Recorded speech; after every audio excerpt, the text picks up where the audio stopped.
4조는 없습니다. 하지만 4천억은 있습니다. 제 4천억을 보여드리겠습니다.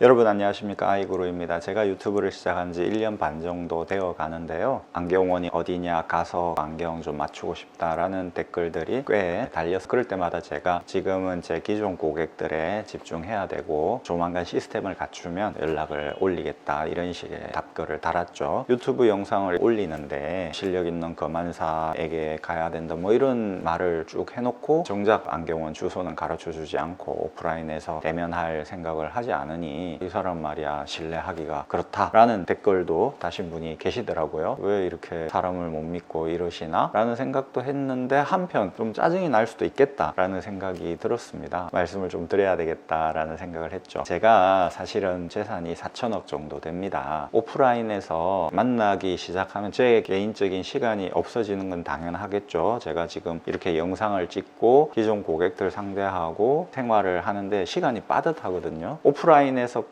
만나게 되면 제가 영상을 더 이상 찍지 못할 거라는 것은 자명한, 지금도 버거운데 더 버거워지겠죠. 그러면 점점 못 찍게 되겠죠. 적어도 300개의 영상은 올리고 오프라인에서 고객분들을 만나야 되겠다라는 생각을 하는 것이죠. 굳이 돈을 바쁘게 벌어야 된다는 생각이 안 드는 것입니다. 이 영상으로 여러분들에게 제가 가진 어떤 조금이나마 지식이랄까요, 생각들을 말씀드리고 안경과 관련된, 눈과 관련된 이 사회에 조금 이바지하는 것이지 않겠나, 굳이 오프라인에서까지 만나서 해야 되나 라는 생각이 드는 것이죠. 재산이 없다면 오프라인에서 해야 되겠죠. 열심히 돈을 벌어야 되겠죠. 재산을 일구어야 되지만 이미 4천억 정도가 있기 때문에 굳이 그렇게까지 바쁘게 제 시간 없이 오히려 이런 유튜브를 통해서 제 지식이나 알을 말씀드리는 게 대성적인 것이고 돈을 버는 건 소성적인 것일 터인데 뭐를 택해야 될까 판단이 참 어려운 것입니다. 시스템을 갖춰서 해야 되는데 제가 하는 일이 다른 사람에게 맡겨서 굴러갈 수 있는 일이 아니라는 거죠. 제가 추구하는 영역은 정밀한 시력 검사 이런 것이지 않습니까? 경험이 중요한 것이고, 이론적으로 뭐 이거는 이거다 저거는 저거다 이렇게 하는 것만으로 끝나는 게 아니라 직감적으로 판단하는 영역이 필요한 거죠. 예술적으로 접근하는 부분이 필요한 것이, 우리가 사진을 찍을 때 책을 막 봐요. 구도를 어떻게 하고 뭐 어떻게 하고 막 나와요. 하지만 구도를 잡아서 탁 찍고 순간 인물의 표정을 탁 잡아내는 게 어디 책을 본다고 되는 영역이 아니지 않습니까? 다른 사람에게 맡겨서 될 수 있는 부분이 아니고 1대1로 적어도 1시간 정도 그 사람에게 집중을 해서 그만을 해야 되는 어떤 그런 건데 시간이 없는 거죠. 제 가치관이 그러하다는 것입니다. 유튜브에서 오픈하지 않은 저만의 어떤 툴, 그만과 관련된 이 툴을 실제로 적용해서 하고 싶은 마음이 있기 때문에 눈이 정말 불편하신 고객들을 케어해드렸을 때 보람도 아주 큰 것이죠. 오프라인으로 가기는 갈 것이지만 급하게 오프라인에 뛰어들 수는 없다는 것이죠. 그러면 네가 재산이 정말 4천억이 있냐? 4조는 없습니다. 하지만 4천억은 있습니다. 제 4천억을 보여드리겠습니다. 제 아이들이 4명이 있습니다. 한 명당 1,000억인 것이죠. 애들이 4명이 있는 게 무슨 4천억이냐, 말장난이냐? 아닙니다. 정말 진지하게 이 애들 4명이 4천억의 가치가 최소한도로 있다고 생각하는 것입니다. 저는 부자인 거죠. 문자 그대로 4천억이 있다고 해도 자녀가 없다면 그 돈이 무슨 소용이겠습니까? 저는 4천억을 갖고 있다라고 자신 있게 말씀드릴 수 있습니다. 자녀들이 있고 먹고 사는데 문제 없고 빚이 없고 한 이런 상황이기 때문에 제가 돈에 대해 가지고 있는 생각이 그 이전과는 다르다는 것입니다. 오프라인에 뛰어들어서 정신없이 움직이다 보면 이 4천억 자녀들과 시간을 보낼 수가 없겠죠. 뭘 택해야 될까요? 인생이라고 하는 게 결국 소풍 온 거지 않습니까? 세상 구경하러 왔다. 자녀들하고 대화하는 중에 내일 소풍 가자, 뭐 이 소풍이라는 단어를 많이 쓰게 되는 거죠. 어렸을 때 그렇게 좋아했던 단어였는데 잊고 지나다가 자녀들을 낳고 보니까 이제 소풍이라는 단어를 많이 쓰게 되는데 기분 좋은 단어이기도 하지만 왠지 짠한 느낌이 드는 그런 단어입니다. 캠핑을 간다, 그게 소풍이죠. 요즘 많이 다니지 않습니까? 캠핑은 자녀들과 잠깐 한때 해보면 되는 그런 거다. 일생에서 한번 거쳐가야 될 이런 정도로 가볍게 볼 수도 있지만, 인생이 소풍이라고 한다면 소풍 이퀄 캠핑이라면 인생이 캠핑인가? 캠핑이나 소풍, 이게 인생의 목표가 될 수 있지 않을까. 인생이 결국 거품이지만 덜 거품스럽게 만드는 게 결국 가족이고 자녀들이고, 그런데 그렇다면 소풍을 가야 되는데 이걸 포기하면서 이걸 희생하면서 돈을 추구해야 되나? 물론 돈을 싫어할 사람이 누가 있겠습니까만은 나이가 들고 자녀가 이렇게 4명이나 되다 보니까 생각이 많이 바뀌는 것이죠. 무엇이 더 가치 있는가라는 생각을 하게 되는 것입니다. 제가 좀 늦게 결혼을 해가지고 애들이 어린 겁니다. 결혼 정년기에 결혼을 해서 애들을 낳았다면 아마 1명이나 2명만 낳고 안 낳았겠죠. 나이가 좀 든 상태에서 애들을 낳고 보니까 이 애들이 너무 소중하다는 걸 알게 되는 것이죠. 여기에도 대기만성의 원칙이 적용되는 것 같습니다. 애를 4명까지 낳게 되었고, 그 친구는 캠핑을 많이 다니는데 너무 일찍 결혼을 해가지고 돈 벌고 뭐 이러느라 자녀들하고 시간을 많이 못 보낸 거죠. 이제 여유가 생겨서 캠핑카도 사고 캠핑 다니려고 하는데 아들들이 이미 커버렸기 때문에 애인이랑 놀려고 하지 부모하고 같이 캠핑 가려고 하겠습니까? 그래서 안 따라가는 거죠. 참 아쉽다. 인생이라는 게 곧 때가 있는 것 같다. 이런 말을 하더라고요. 저는 아는 거죠. 이제 시간이 얼마 안 남았다. 이걸 포기하고 돈을 벌어야 되나? 이 두 가지 중에서 심각하게 고민을 하게 되는 것입니다. 그러면 유튜브를 찍지 마라. 왜 유튜브를 찍으면서 좋은 거만사를 만나야 된다라는 말을 하면서 정작 너의 얼굴은 보여주지 않느냐? 약 올리는 거냐? 만약에 그런 게 중론이시라고 한다면 제가 유튜브를 안 해야 되겠죠. 좋은 거만사를 만나야 된다. 거만이라고 하는 영역이 그렇게 단순한 영역이 아니고 쉽게 생각할 영역이 아니다. 그 얘기는 저에게 오라는 뜻도 있겠지만 나중에 주위에 정말 실력 있는 거만사들이 있으니 그런 거만사들을 한번 찾아보십사 하는 뜻도 있는 겁니다. 체인 안경원들 가격 싸게 그런 안경원들을 쉽게 가려는 생각을 하지 말고 정말 제대로 하는 거만사를 만나려고 그런 마인드를 가지십사, 그런 뜻인 것이죠. 저는 4천억이 있는 사람입니다. 하지만 조만간 시스템을 갖출 것입니다. 그때도 1대1로 정밀 시력 검사를 해야 되는 것이지 돈을 쫓아서 퀄리티가 떨어지는 거만을 하는 그런 일은 절대 없을 것입니다. 여러분 감사합니다. 아이구루였습니다. 또 찾아뵙겠습니다.